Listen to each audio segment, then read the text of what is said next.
Check. Good. So I'm Max Ceron. Max Ceron, CWB Association Welding podcast. Today we have a really cool guest, Welding podcast. The show is about to begin. Hello and welcome to another edition of the CWB Association podcast. My name is Max Ceron, and as always, I'm going coast to coast to coast.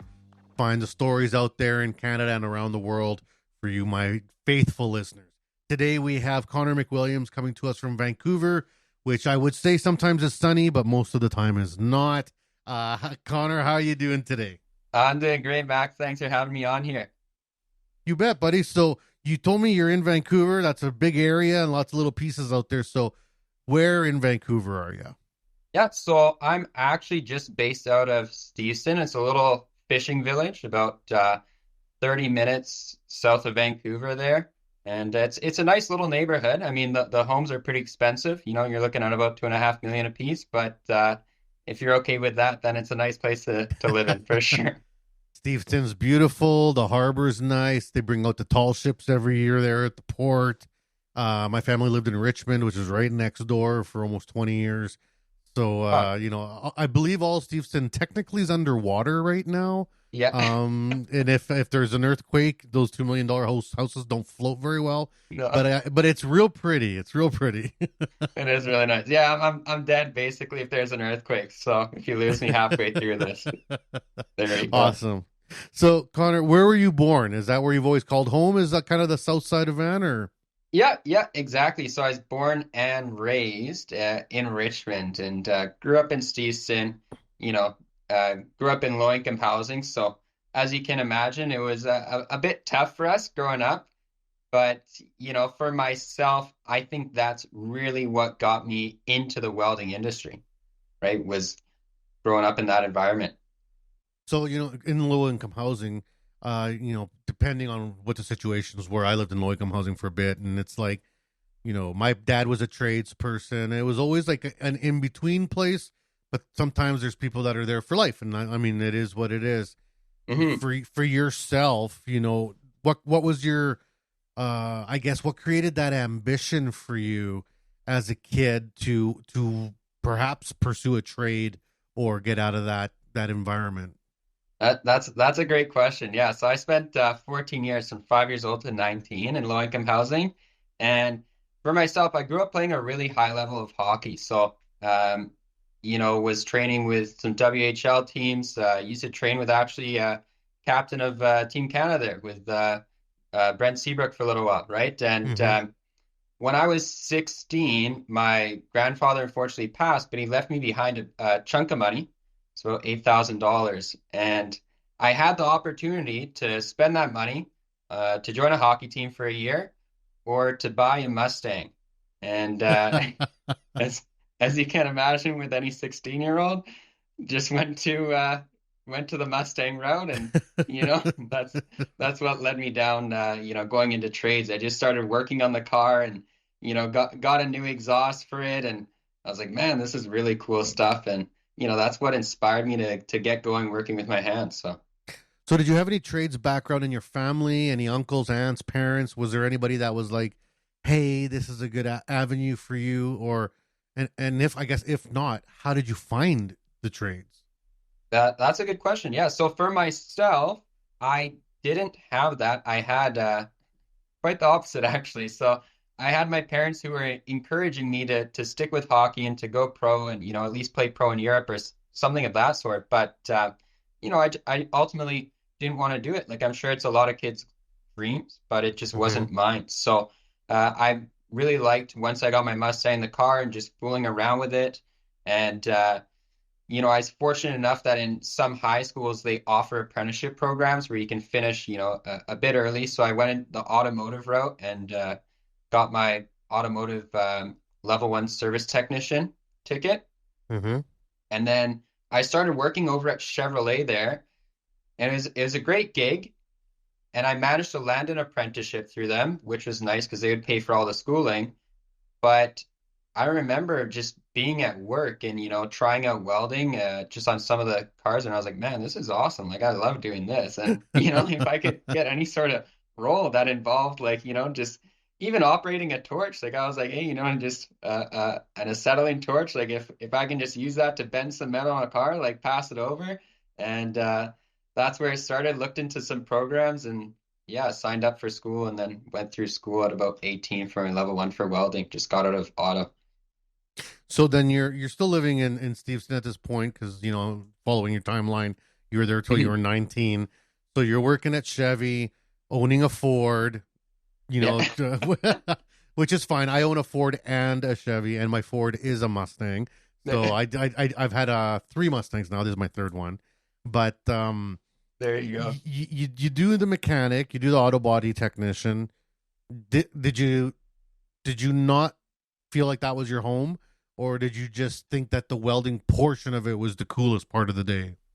That's a good question. So yeah, I actually got rid of the Mustang, not by choice. I crashed it. So before I was working at Chevrolet, but no, what happened was, basically I was over at Chevrolet and I enjoyed working on cars, but I had another car at the time and I stripped the interior and went to throw a roll cage in it.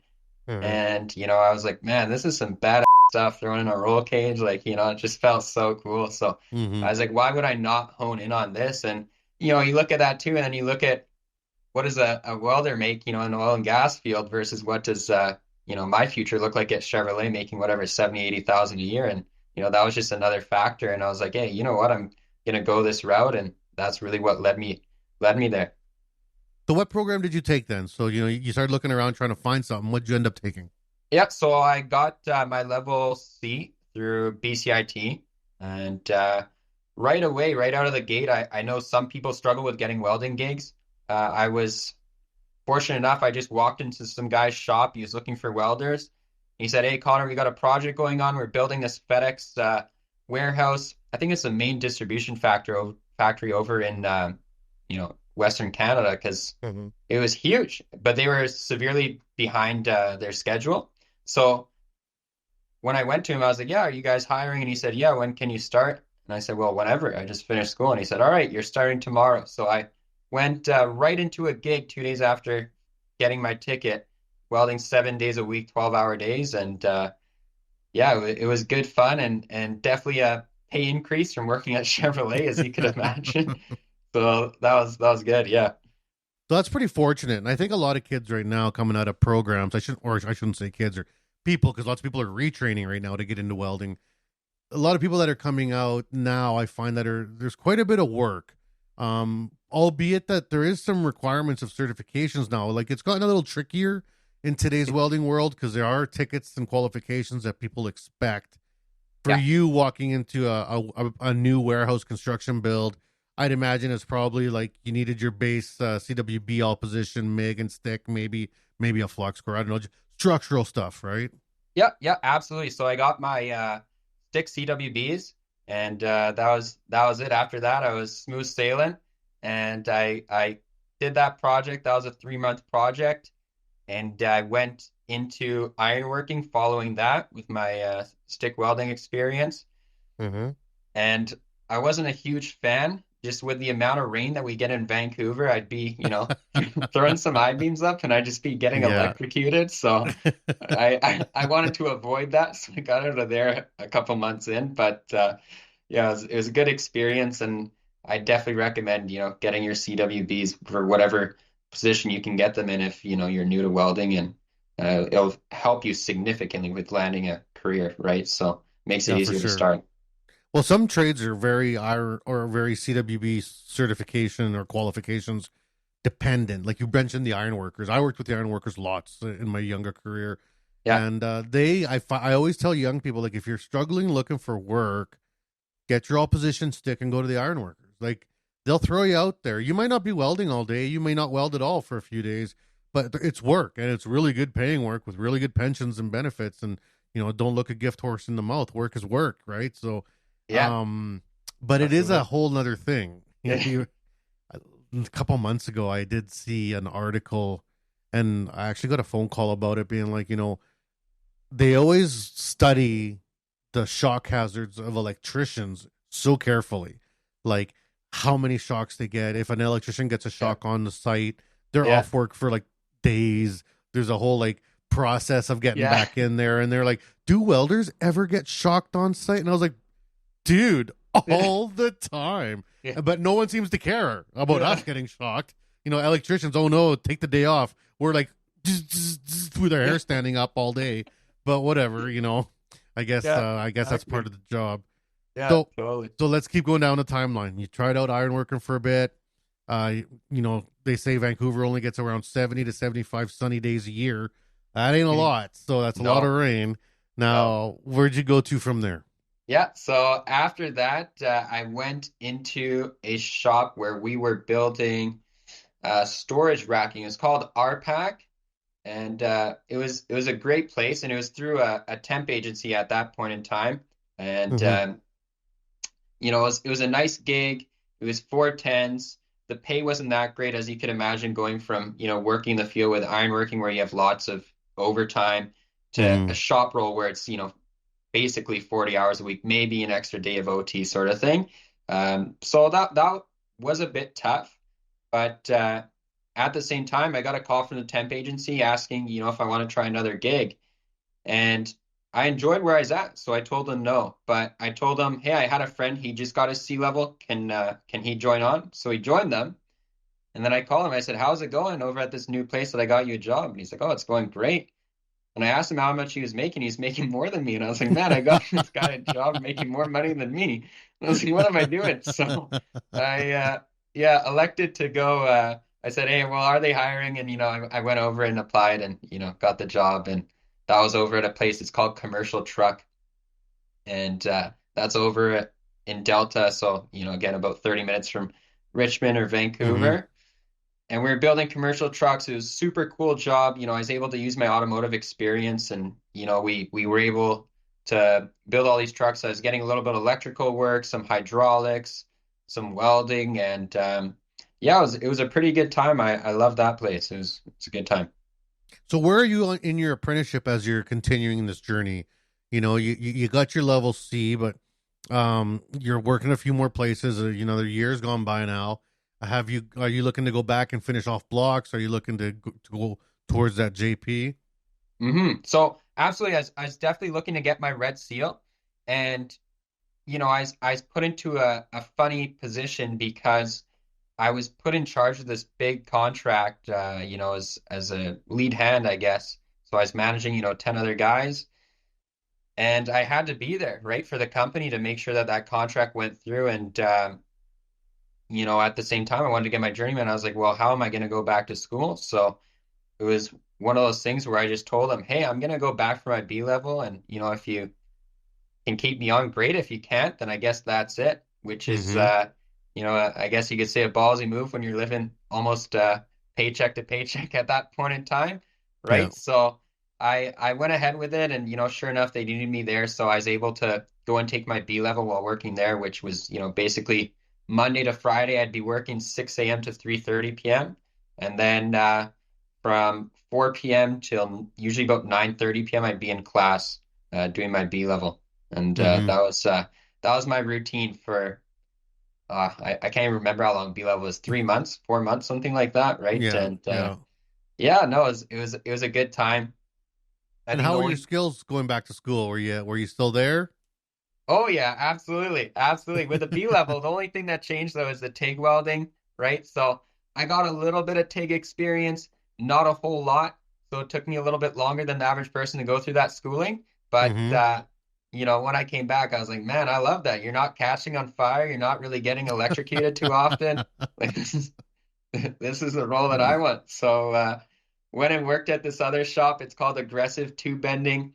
They do a lot of work with Boilermakers. They do some stuff with, you know, the aircraft industry and, you know, some military contracts, you know, some art installation. So I was building really cool stuff. I loved what I was doing. But, you know, unfortunately, after a little while, I suffered from some nerve damage in my lower back. I had a ruptured disc in my L5 and L6. So that took me off work for about a year. So was that from hockey? Was that from welding? Was it a shock of like an injury, or was it like a repetitive strain, like left lumbar 5-6? So that's kind of right in the middle of the curve there. Yeah, so that's just repetitive lifting, for a Hmm. tall, skinny guy. I guess that's pretty common from what I hear.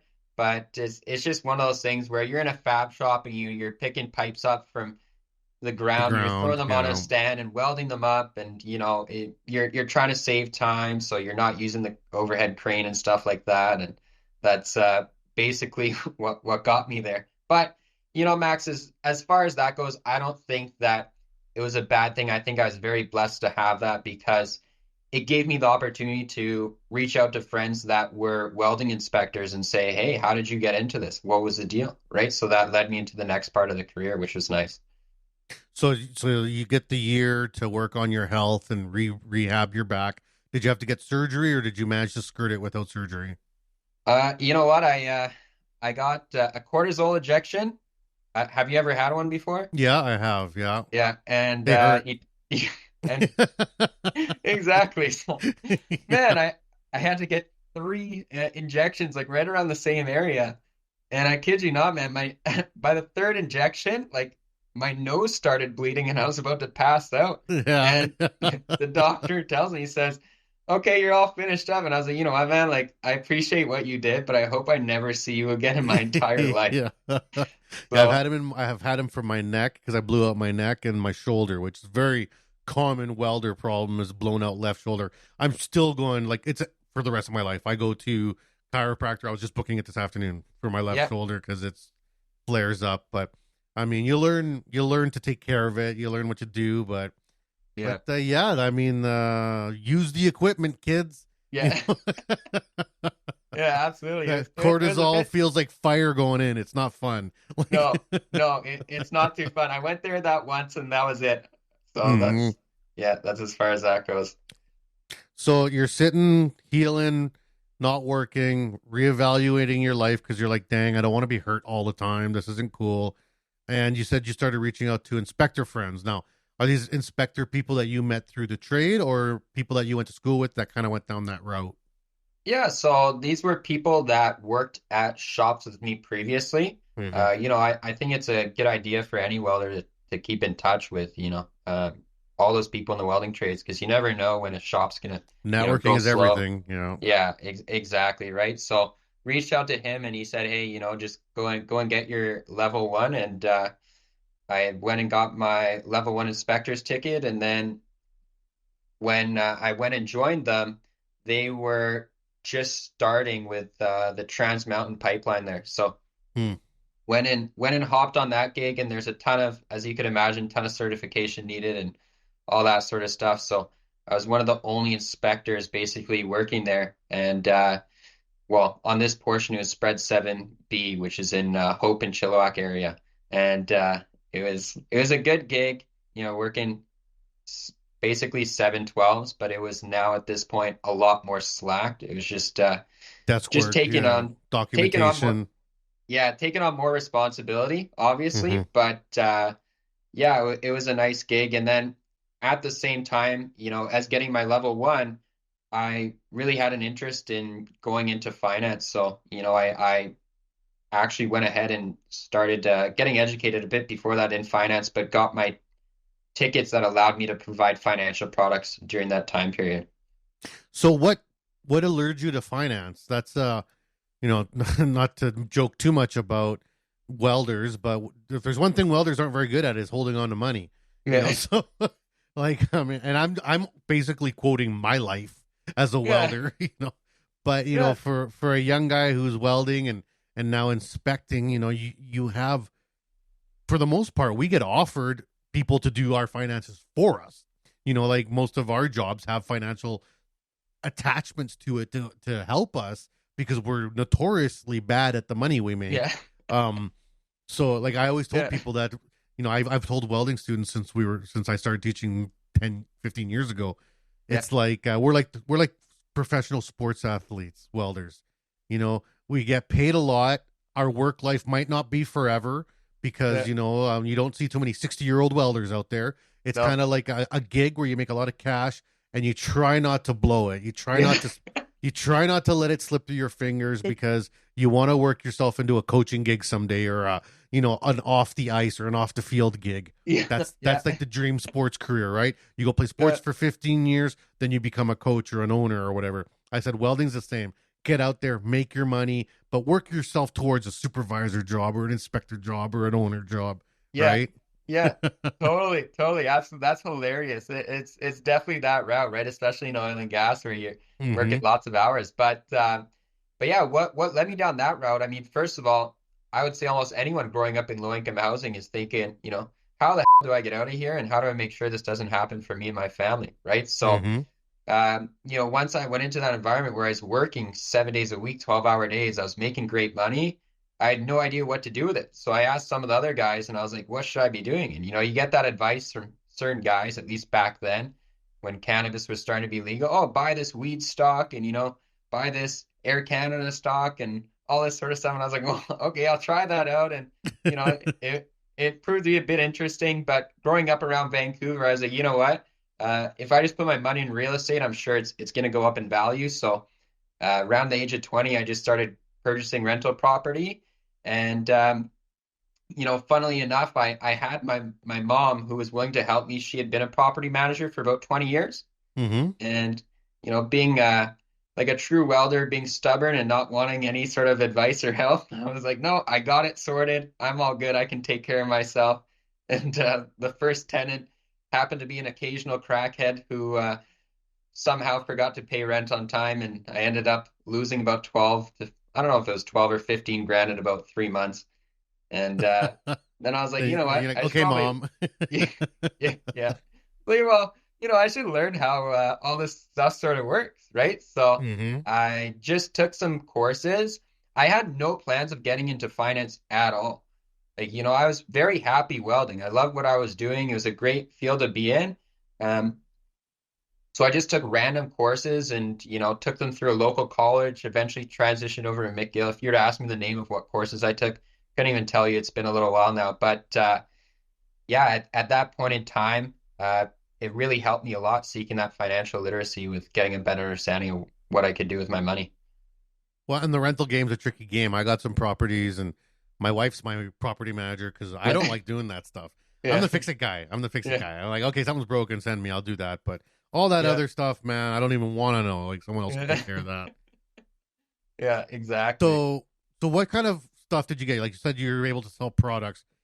That sounds like what kind of education did you have to get, and what abilities were you able to do while you're out in the field, and offering what you call products.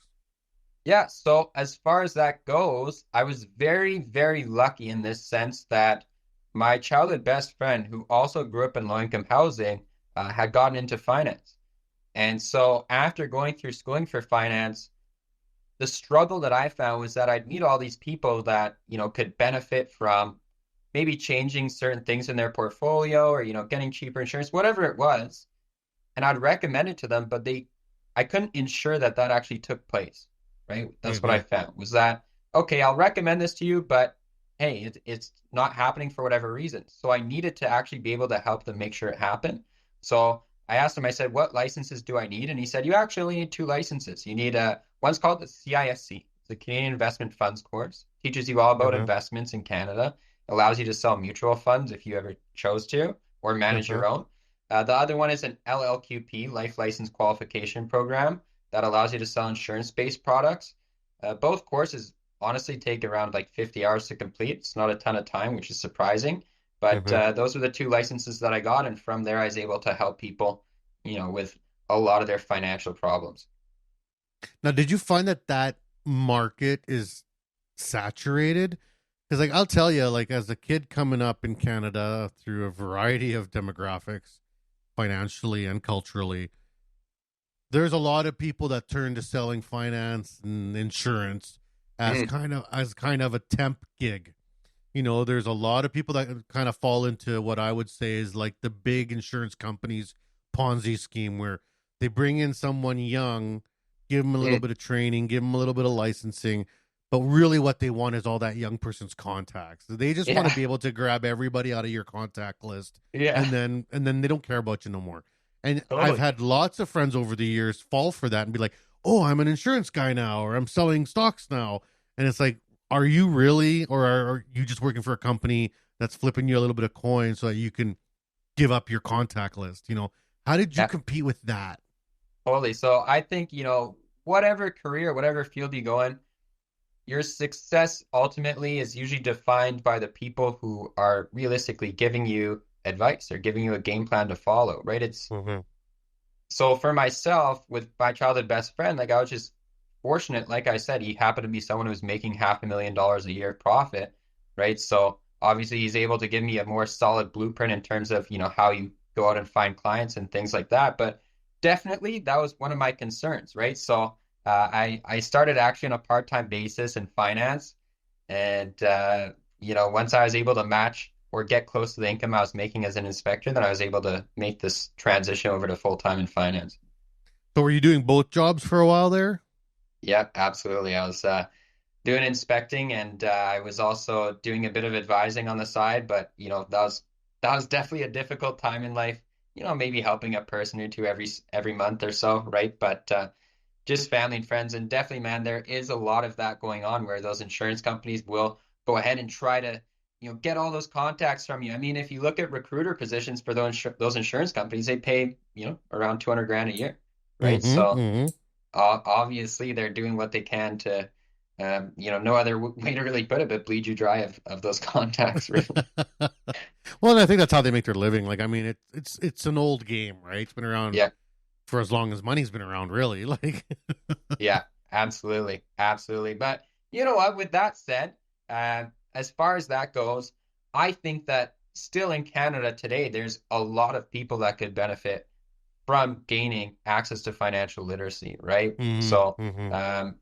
it's like, it's crazy the amount of people living paycheck to paycheck nowadays. It's just astounding, right? So to be able to give back to people that were in a position that I was in is really emotionally rewarding, honestly. Well, it's interesting conversation. I hear it sometimes from a very ignorant standpoint, where it's like the schools aren't teaching our kids to be financially literate.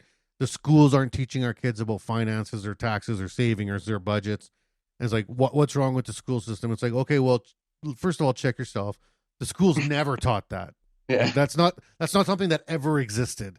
The Yeah. difference is that 100 years ago, 20 years ago, there was a lot more disposable income at every level for most of society. So you would learn your financial literacy from your parents. So I always say, like, rich kids know how to save, right? Mhm. Because rich kids are taught to save from when they're little. Like, Yeah. rich kids grow up with a bank account. Rich kids grow up with their parents telling them about, we're going to save up money and we're going to go to Disneyland this summer, or we're Yeah. going to save up money and mom got a brand new car. Yeah. But poor kids, we didn't get any of that. There No. was no saving. There's no discussions about banks. There's no talks about RSPs in our houses. It's Yeah. always like, oh, the price of milk and oh, the price of bread and oh, the price of gas, right? Like Yeah. it's a constant struggle. So for people to talk about financial literacy not happening at home, it's because the homes don't have the finances to do it. Yeah. It really, and what I like, I mean, and there are free courses offered across Canada for financial literacy. Many universities and colleges offer them. And I've taken them. I ended up going back to school for some finance stuff myself That's because awesome. after tanking a couple businesses, I realized I don't know how to run a business. Yeah. Maybe I should go to school. And the things I learned were invaluable. And like you said, I think everyone should learn these things. Absolutely, right? Because it just gives you a better understanding of what's happening, like with your money. Even if you don't want to manage your money, if you think your time could be better spent with your family or working more hours, whatever it is, that's great. That's fantastic. But if you're not someone who, has full trust in what your advisor is doing, then having a better understanding of what they're actually doing with your finances is going to be, so rewarding, and it's going to really help you emotionally. I think there's a lot of Mhm. people that lose sleep over their finances realistically, right? So, Yeah. No, it's true. mm, It's true. Well, let's take a break now for our advertisers and sponsors and the people that pay our bills. And and then when we get back, we'll kind of start from where you are now in this new part of your life. And I got some questions about the previous part of your life too. But we'll be right back on the CWB Association podcast with Connor McWilliams here. And don't go anywhere. The CWB Association is new and improved and focused on you. We offer a free membership with lots of benefits to anyone interested in joining an association that is passionate about welding. We are committed to educating, informing, and connecting our workforce. Gain access to your free digital publication of the Weld magazine, free online training, conferences, and lots of giveaways. Reach out to your local CWB Association chapter today to connect with other welding professionals and share welding as a trade in your community. Build your career, stay informed, and support the Canadian welding industry. Join today and learn more at cwbassociation.org. And we are back here on the CWB Association podcast. My name is Max Ceron, and I'm here with Connor McWilliams, coming to us from Vancouver. We're talking about his career. He started as an auto body technician, then welder, then inspector, now finance guru. And that's quite the turn. We've cracked jokes, but in all reality, finance is something that people in the trades often get stung by. It's the joke. It was the joke out. Like out in the West, we have such a bust and boom economy that everyone's always like, "Oh yeah, look at my brand new truck," and then 3 weeks later, "Oh, no truck," and then a year later, "Look at my new truck," and then 6 weeks later, "No truck." It's like the auctions are always busy out here. But that is something that I think we need to really learn, right? So let's talk about you. You start getting into finances, and did you want to connect the two? Did you want to connect the trades to your financial goals? Did you see the people in the trades persons, trades companies as a potential source of clients? So as far as that goes, what it started with was, when I started doing somewhat well for myself financially, I had family and friends reach out saying, "Hey, how can I, rework my finances? What can I do here to improve things for myself?" Right. So I started helping just family and friends realistically. And that was when I was, becoming a welding inspector at that point. And I just loved the emotional impact that it had on the people around me. Right. Because there's so many times where I help people and I just thought, man, if my parents just knew about even half the stuff that I know today, as a child, I probably would not have had to deal with, certain situations that I had to deal with growing up. So from there, it made a significant impact on myself in terms of helping my community. To be totally honest with you, myself, like my best friend, he recommended how to build my business. He recommended helping small business owners. So that's actually what I went for, was helping small business owners. Now, what I thought about to myself was I'm helping all these people who are most of the time doing, anywhere from 4 to 8 million a year of revenue, but it's not as emotionally rewarding realistically. So that's actually what led me to start wanting to educate a lot of welders, right? Was, hey, I was in that situation where I had no idea what the hell to do with my money. And when I was at these shops, I had the HR guy sit down and he'd say, "Do you want to do medium or high risk?" And I'd say, I don't even know what I'm talking about, right? So that's what kind of led me down that route. And I was like, you know what? There's so many welders that could benefit from expanding their own level of knowledge when it comes to finances, and it would make such a big impact because, honestly speaking, a lot of the guys in the trades are making good money. There's no reason why they can't retire early. It's just that they're not shown how to do so, right? And like you said, unless you're coming from a rich family, which, truth be told, most welders, at least the ones that I met, weren't, right? You're just not going to get that sort of dialogue that you would get, growing up with those types of parents. So, that's kind of how that went. Well, I got an interesting little story in my life that showed me both sides of the coin. My dad won not a huge amount, but a decent amount of money in the lottery when I was like, I think 9 or 10.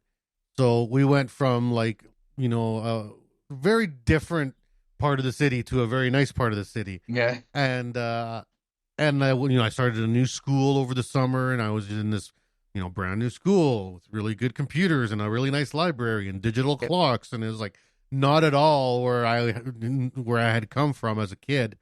And everyone around me was already talking about, like, I got $500 in my savings account, or grandma gave me $100 for Christmas. And it was a whole different world where it seemed like everyone had expendable income, even as children. Even as children, I'm cleaning the whole house and mowing the lawn for $1 so that I can go buy a Slurpee on Friday. And little Jimmy at the school, his parents are lawyers, and he's got $100 crisp $100 bill at Circle K, and I'm just like, what is happening in this world?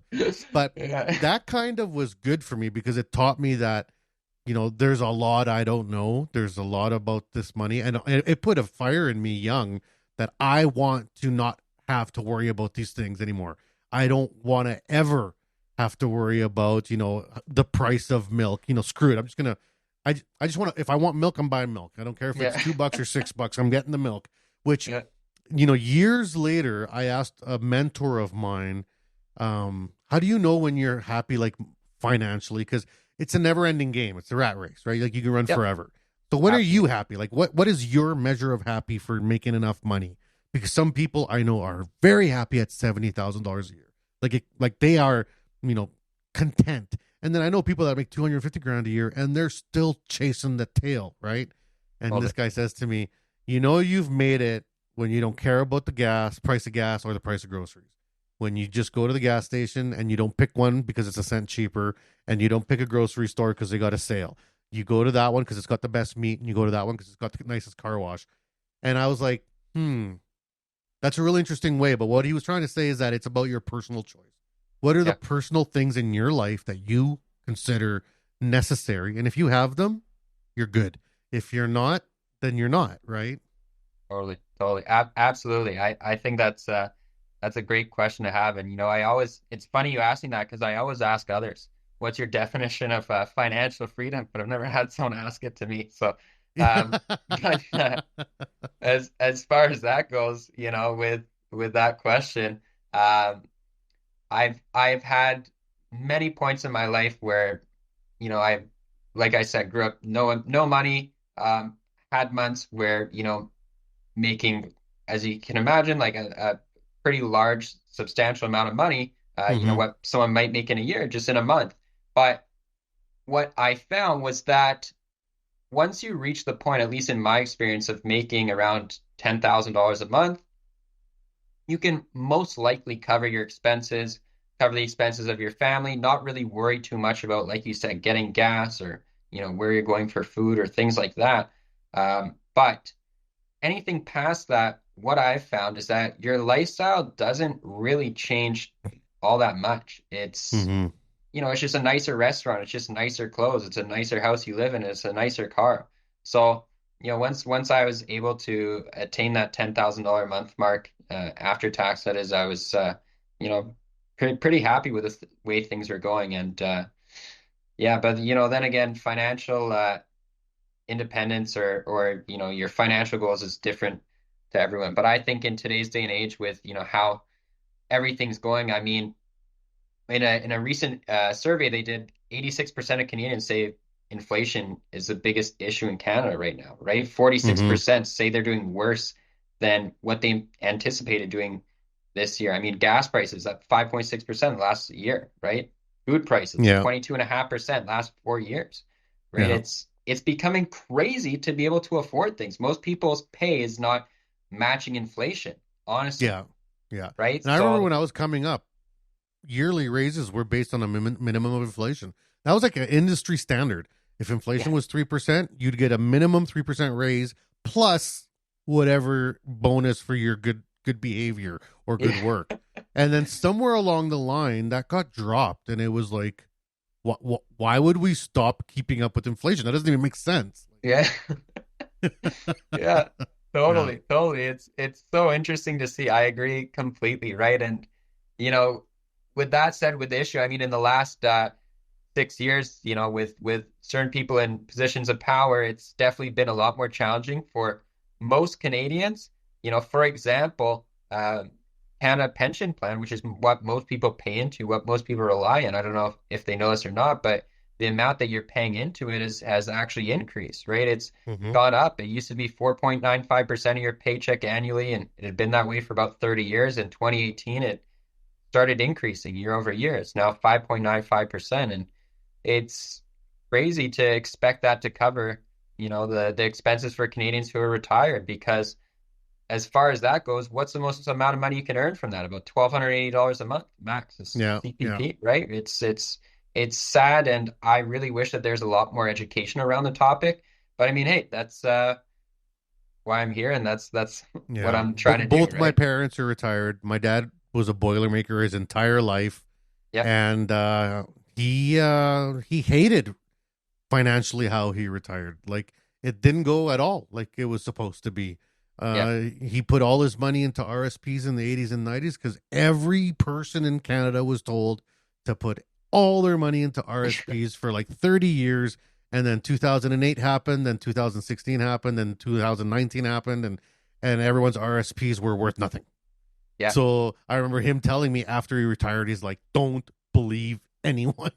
Like he's like, "I would have been better off putting this money in a sock drawer." Like really, like if I would have put the same amount of money into a bag, it would have been better off. And I was like, "Oh, I hate hearing that, Dad." Like Absolutely, man. And it's just realistically, I think a lot of people are exploited due to a lack of financial literacy. An example of hmm this would be, my dad, for example, he was provided a permanent insurance product at a young age, around 22 years old. And, he canceled it after a couple of years. And he told me, oh, I lost all this money with this insurance product. You'll never get insurance. You're going to lose money. And now that I'm in the industry, I said, well, Dad, the reason why you lost money was because you pulled out, you had this charge that's there the first 10 years. If you had kept contributing, here's how much money you would have now. And that's what that looked like. He said, well, no one told me this when I canceled. And, so it's kind of one of those things where I just wish that more people were being educated on this sort of stuff. And, to go back to your point of RSPs, so many people think that RSPs, because the name literally says Registered Retirement Savings Plan, that's what you use for retirement. For any person that thinks logically, that makes sense. hmm But it actually negatively impacts the amount of money that you receive from OAS and GIS when it comes time to retire, because they base the amount that they're willing to pay you in benefits on how much taxable income you receive.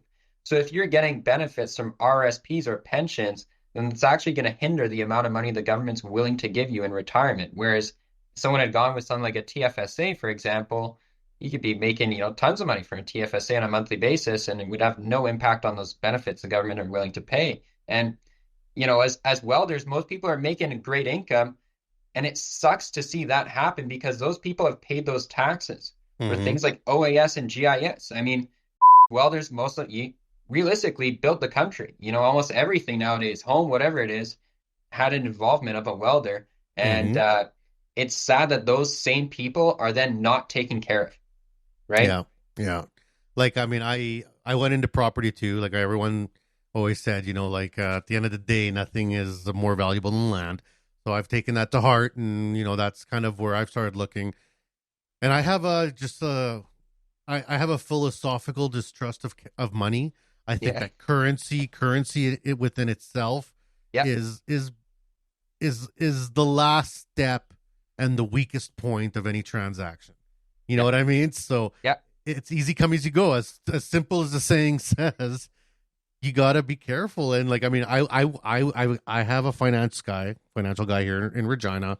Yeah. He deals with my stuff, but every year we do our review, and he's always like, what's your goal? Yeah. What's the per month you want to get when you retire? And I'm like, zero. I just want to have no debt. I'll take care of the rest myself. Yeah. Like I'll put away what I need to put away, and I'll have my things in order, what I need.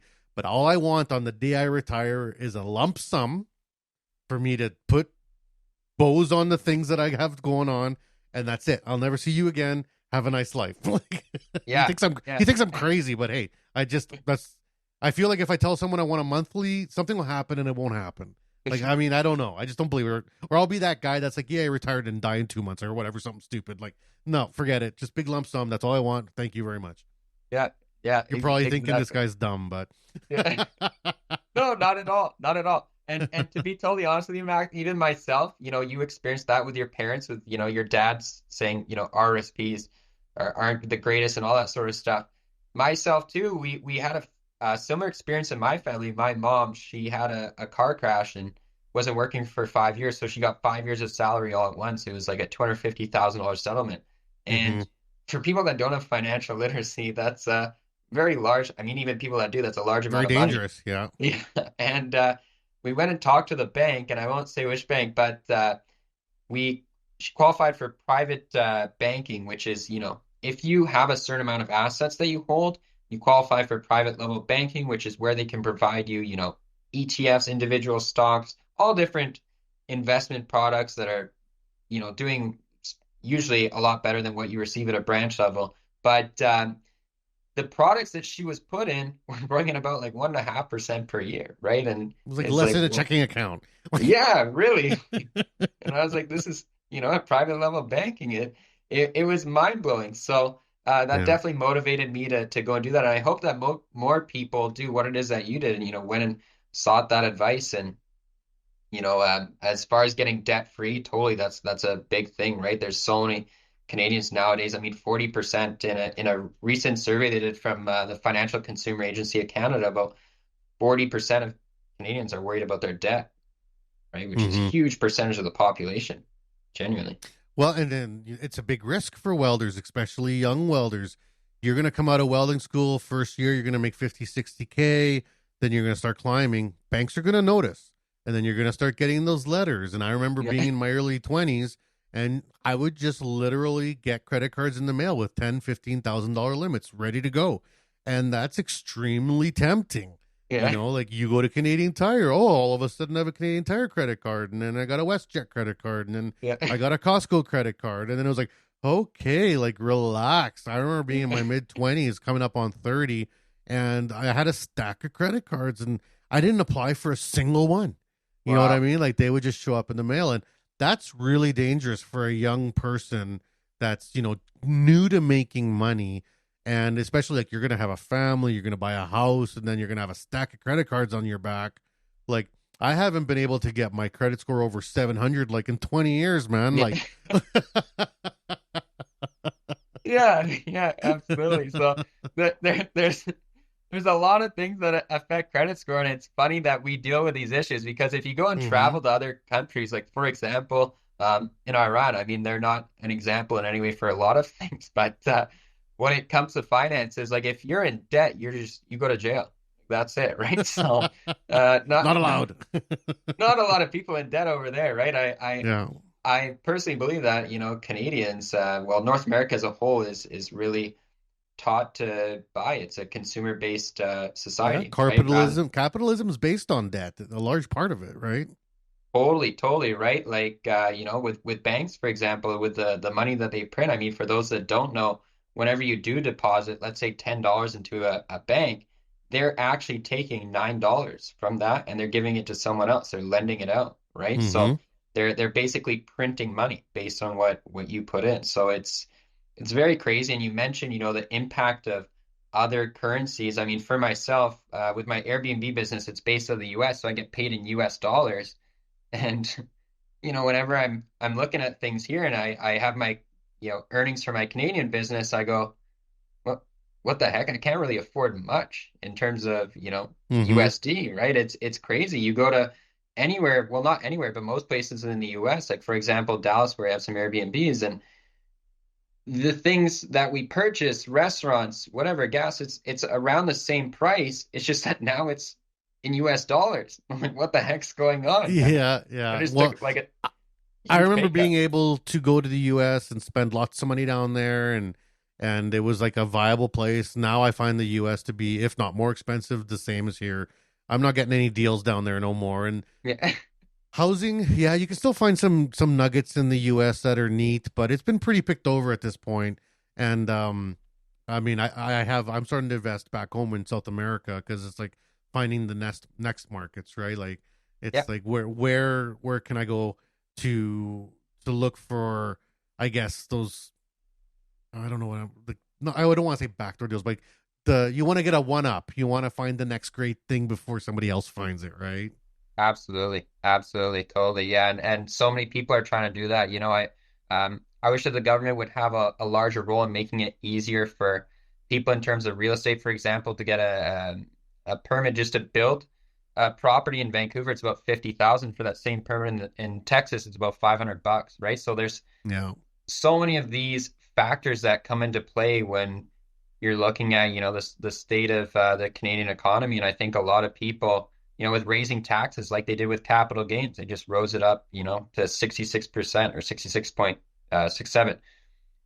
Whereas before it was 50% is they expect to take all this money from people who are wealthy when realistically they're just moving it to other countries. And I think it's pretty sad to see, honestly, right? So it's a tricky balance, because rich people in Canada also are notorious for spending their money in other countries. So it's like, can you trust rich people, the rich, to actually invest in your own country? That's a big question, because I know I've worked for many millionaires, even billionaires in my career, because as rich as welders are, the companies we work for are way richer, right? Pretty good. And none of them live in Canada. Even if it's a Canadian company, they're filtering all their money to Phoenix or the Bahamas or somewhere else. So when I see those tax gains, those tax increases, I do get the other side of it, being like, look, rich guy, I can't trust you to put that money back into your own economy. So I'm going to have to take it, because otherwise you're just spending it somewhere else. Now, if all rich Canadians would just spend their money in Canada, invest in Canadian business, invest in Canadian housing, man, it would be so much better. But I don't know. We're free market capitalism. We can't tell people where to spend their money, right? Absolutely. We can't, right? Yeah. We can't tell people where to spend their money. We can hope that they spend it here. But that's it's a very interesting topic. I think that as far as that goes, it's very crazy, and I think it boils down to, at least from the people that I know, like the clients I have who are doing very well financially, is a lot of them just don't feel right with what's happening with their tax dollars. For example, for every dollar you spend in taxes, 20 cents of it is going towards interest just on debt for a government, right? It's it's and I think concerning. we have the lowest debt ratio out of the G8. So, the other 7 of the G8 are in worse positions debt wise. It's like, what's happening? And who do these countries owe the money to? Like, okay. So the U.S. owes like more money than the rest of the world combined. They're the most indebted country in the universe, right? Yeah. So the United States owes like what, $38 quadrillion, whatever it is. To who? To who? Like to Mars? Do we owe it to the sun? Like, how do you owe that to yourself? If anything, you owe it to the people. Give it back to them. You know what I mean? Like, I don't understand how we build debt against ourselves as a country. Like, I guess it's probably a more theoretical question, but I just find it so funny when it's like, like I'm from South America, so like Argentina is just going through a terrible political revolt right now, and their inflation rate was at 187% this last year, right? And people in Canada are like, freaking out over 6%, and we're all like losing our hair, going gray over 6%. Meanwhile, the U.S. is sitting at like 7%. Argentina's at 187%. And even Canada in the 80s was at 20%. So for statistically, we're in the glory years, but realistically, we don't feel like it. You know what I mean? Like, what's the disconnect between all these different systems, right? What's going on? What's the best route? Absolutely. It's a very interesting concept for sure. And I think there could be lots of changes made to make things better. I mean, not only Canada, obviously in all these countries, a lot of lobbying and things like that. But I think, to really boil it down, it just comes down to getting educated when it comes to your finances. What are you doing with your paycheck? It starts early. Put away 10, 15% of your paycheck. Start learning that when you're young. Get that financial discipline, so that when you are a rig welder, you're not buying all those lifted trucks and ski sleds and stuff like that, right? So, but I love my Mustang. Don't tell me what to do. That's you gotta find the fine line, right? That's it. Yeah. Okay, so like for yourself now, what do you see like in the future? You've had a couple career changes, but you're still a young guy. Like, what do you see yourself as? Do you see yourself expanding your business in your financial world, setting up a firm? Are you looking at, being an entrepreneur yourself? What is it that's on your end list? Yeah, absolutely. So right now I have my own corporation. So I have contracts with around 75 different institutions to provide financial services in Canada. I would like to do the same in the US. Realistically, where I plan to earn my income from is from my Airbnb-based business.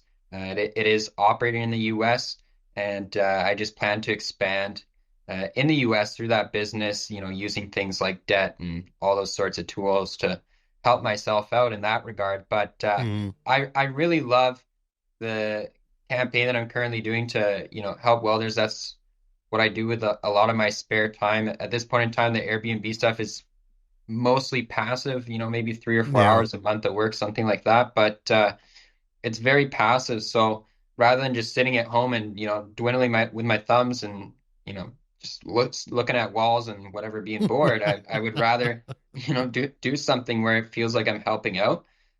So it would be great to be able to do the same thing in the US and, kind of tackle it that route. As far as my goal and my mission, I mean, my mission right now is to educate people at no cost, and I would love to just see that expand.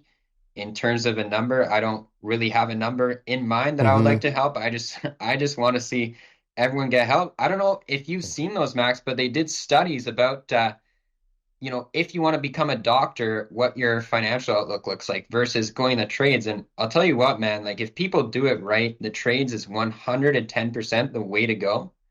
Right? Yeah, I have I've one of my best friends is a chiropractor, and I've out earned him most of my career. Like, Yeah, yeah, exactly, right. And people think it's all amazing when you're, especially as a business owner. And I have a client right now in Vancouver, and his company does about 1.5 million. He owns a chiropractor business, but about 85% of that just goes in expenses, right? So I don't think mm-hmm. it's as great as these people assume it is being a business owner in that regard, right? There's so many headaches that come alongside it. Even, when you do become a doctor, I mean, most doctors are making around 250,000 a year, Mm-hmm. but they they get to graduate with $500,000 of debt, right? It's Or more. yeah, Yeah, yeah. No, yeah. so from your point of view, I guess like there's a couple things. Number one, how do people find you? Like, how do people reach out to you if they're listening to the podcast?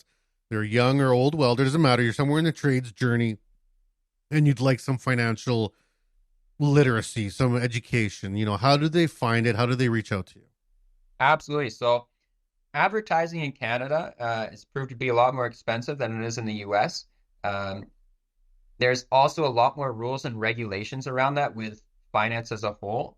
So my mission wasn't really to make it this huge advertising campaign. It's more so word of mouth marketing that I like to do. Mm-hmm. If people want to get a hold of me, they can reach out to me through LinkedIn. My name's Connor McWilliams. They can shoot me a phone call. My phone number is 778-887-1455, or shoot me an email. Connor Connor McWill MCWIL at gmail.com, and I'd be more than happy to help them out. Cool, cool. And then in terms of, your mission of education, are you going to be doing like a tour? Do you want to get on like some shows? Do you want to get on a stage? Like, do you want to be kind of a hype person for financial literacy of the trades? Yeah, that's a great thought. And honestly speaking, I was talking to another friend of mine. He's come from plumbing background, and he's thinking of kind of doing the same thing. He's in Mm-hmm. finance. He's done well in real estate, and we're thinking of kind of getting together and just like you said, maybe going to all these shops and sharing the mission. Because I think what happens is a lot as welders is well, there's definitely a different way of talking when you're a welder versus when you're talking to your banker. So Yeah, I they think. absolutely. I think being able to talk to those people is a blessing in disguise. And really coming from that background, I understand how tough it is. Where one day you're told, "Hey, there's going to be 5 months of steady work. We're all good to go," and then the next week you're getting laid off, and you're like, "What the is going on?" Right? Yeah, So, yeah. um, definitely providing more access to that community is our goal. And at some point, yes, I would like to go all across Canada and provide these services and reach out to shops and all that sort of stuff. Absolutely. Well, you brought up something there that's really interesting, which is something that we discuss on this podcast all the time from a number of different angles. It's the language. the way people communicate. I'm Mhm. in Saskatchewan. We have banks, we have grocery stores, we have things, a whole economy in Saskatchewan built around agriculture. We have commercials on TV being like, if you're in agriculture, come to this bank because we Yeah. speak agriculture. Shop at these stores because we support agriculture. We support the Yeah. farmers, right? Which is a very smart way to do it because farmers have a certain way of talking and being, and they want to be comfortable when they go to the bank. They Mhm. want to be comfortable going to the grocery store. These are their people. They can be themselves. They don't have to pretend to put on a suit and be weird or whatever. They can Yeah, just be farmers. absolutely. But people don't talk about that, about the trades.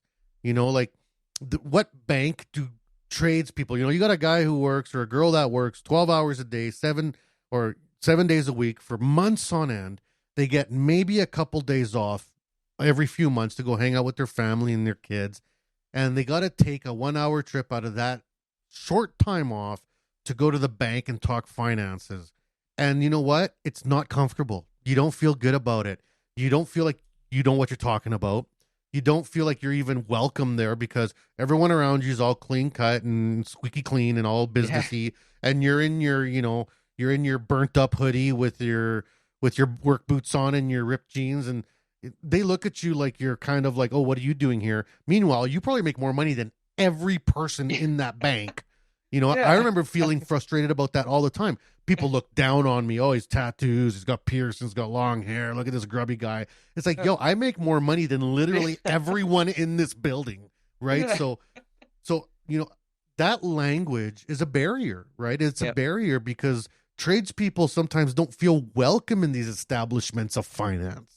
Totally, totally, absolutely. And even for myself, you walk into the bank and you get this huge, like 40 pages of paperwork, and you're like, what the hell am I looking at? I'm just gonna sign it, right? And Yeah, you yeah. you have no idea what you're signing up for.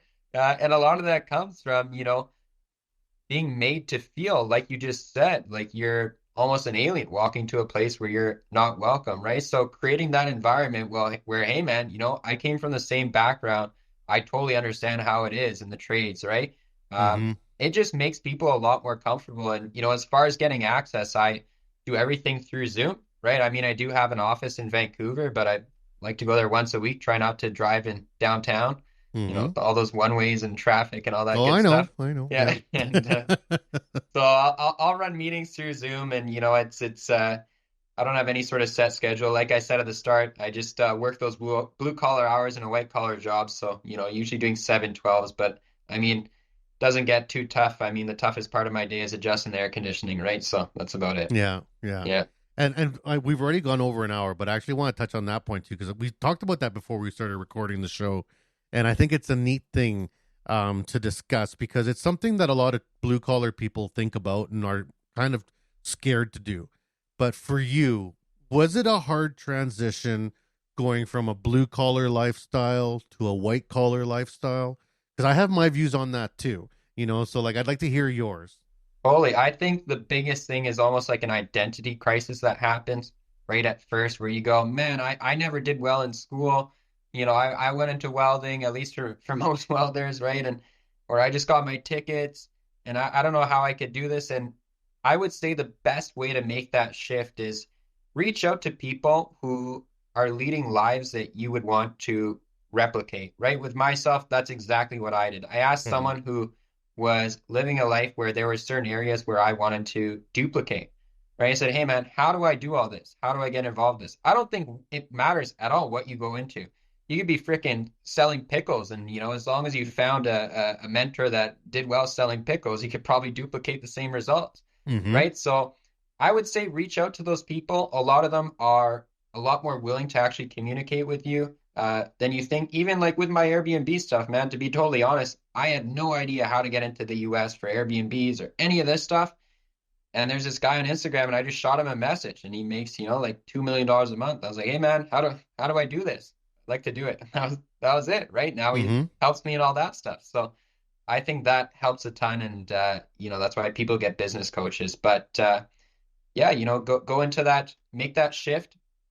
Additionally, anywhere where you can start and you can earn money part-time, you get to control when you're working, and you're able to match your income on a part-time basis and you're making full-time welding. then you can make that transition, right? That's a good time Yeah. to give it a shot. Obviously, if you have savings, right? But yeah, Well, there's a couple pieces there that I want to contribute from my end. Number one, in Canada, there's a free federal program called the Futurepreneur Program.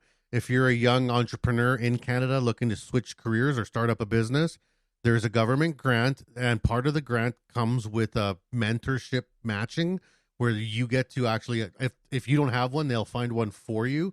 I'm registered in there, so I yeah, have been matched with young welders looking to go into entrepreneurship because I've started companies. I've been a part of lots of startups, and yeah, now I'm a sort of pretty good where I am, I guess. yeah, And so I do like to mentor, and like you said, mentorship is huge in Mhm. in community, whether it's blue collar or white collar. Yeah, And then the other piece I would say to people that are in blue collar looking to move into white collar is don't take your foot off the gas, because blue collar moves fast. Blue collar is results orientated.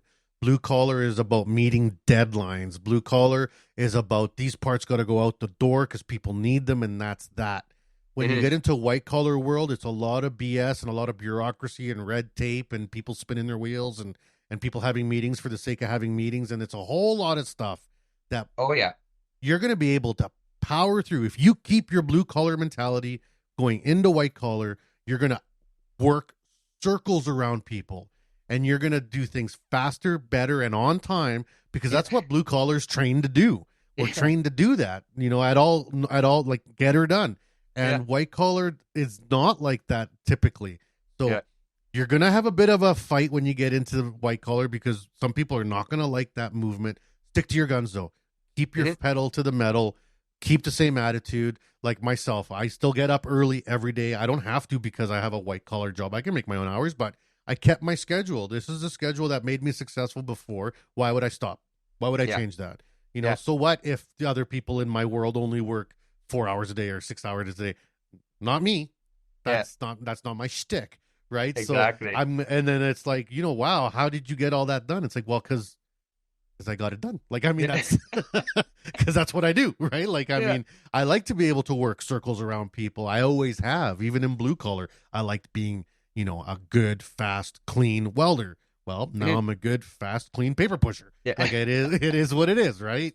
Yeah, absolutely, absolutely. No, that's so true, man. It's crazy when you just take that mentality that you're driven into, and even with being a welding inspector, the same thing happens, right? I don't know if you're ever in that role, but I remember being a welding inspector, going from an environment where you swipe into a job on this electronic clock and you punch in and then you punch out the second you're out, right? To be super time efficient and try to get the lowest amount of hours on it.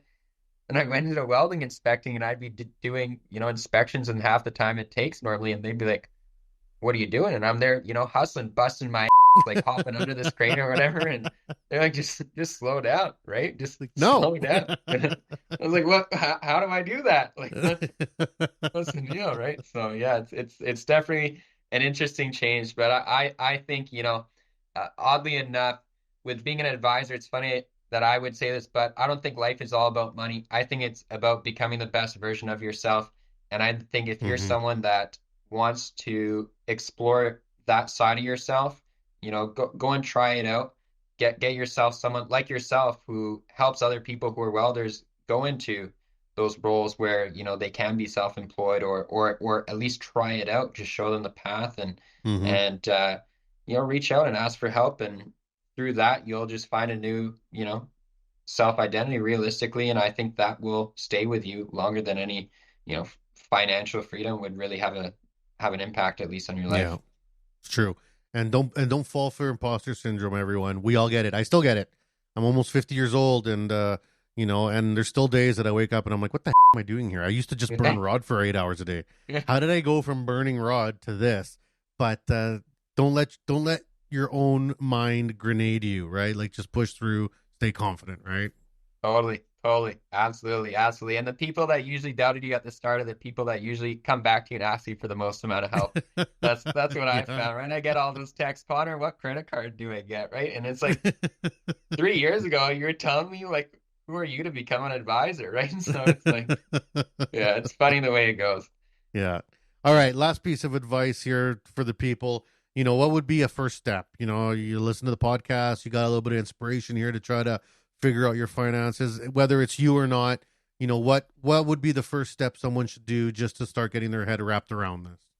I think really great step, and this is something that, my mentor suggests I did, was think about what sort of lifestyle you want to live, right? Think really in depth. What does it actually cost on a monthly basis? All that sort of stuff. And then work backwards. Okay, I know that I need to make X amount of dollars to make X dreams happen. Where can I find that source of income? Okay, so I can find that source of income through all these different routes. Who do I know in that field that's doing well? Okay, how can I connect with that person? Whether it's, Instagram, LinkedIn, whatever it is. There's so many different ways to connect with people nowadays. And I think that's really the greatest place to start, is figuring out, what sort of lifestyle you want, what sort of person you want to become, and what actual opportunity provides you the easiest route to go and achieve that. I love that. And I'm going to throw it out there as well. I'd add to that. Don't forget to become a part of your local CWB Association chapter. We are all about networking all across Canada. We do have a chapter in BC, which I just made a note. You are going to become a member of now. Sorry, I'm voluntolding you right here on live air, so no one can say I didn't warn you. Yeah. But that is part of what the association investment is. We invest millions of dollars across Canada into just letting people connect. This podcast, this is an investment that we make in getting people like your story out there.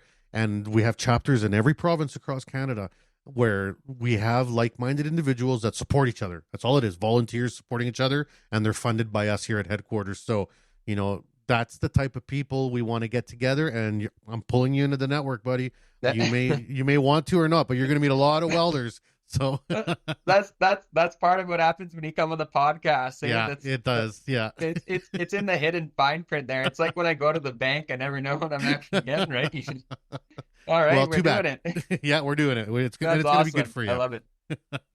There you go. All right, man. Well, thanks. Any shout outs to anybody before we go? Yeah, no, I mean, as far as shout outs go, I mean, there's, I like to, I don't know, I guess thank people that helped me get here. I think that there's a few really bright minds that really played a large role, even in my entrepreneur's days today. The owner of the shop at Aggressive Tube Bedding, this guy named Yuri, he's a genius in my personal opinion. The guy, and he busts his ass. He's a shop owner. He's a great guy. And another guy who managed the welding inspecting company, I was part of, his name's Steven. It's called Matech. They're a little company, but I always used to joke with him. I said, Steven, you should be curing cancer, not figuring out if there's cracks in cranes, because he's just the smartest guy I've ever come across, right? But yeah, it's a great network to be in, and I'm definitely looking forward to hopefully helping more people. Awesome. Well, thank you very much for being on the show today, Connor. Thank you so much, Max, and it was a pleasure meeting you. Awesome. And for the people that have been following along, make sure you click on the site, come check out the podcast, look at it all. We'll be sharing his information on our social media and on our website.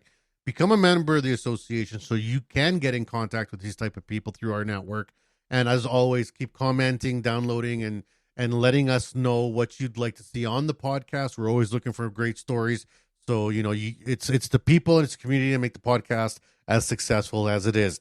And just like Connor, we're moving into the U.S. soon here too. So we're expanding, and we can't wait to bring in all of America together into this network. So stay tuned for the next episode. We hope you enjoyed the show.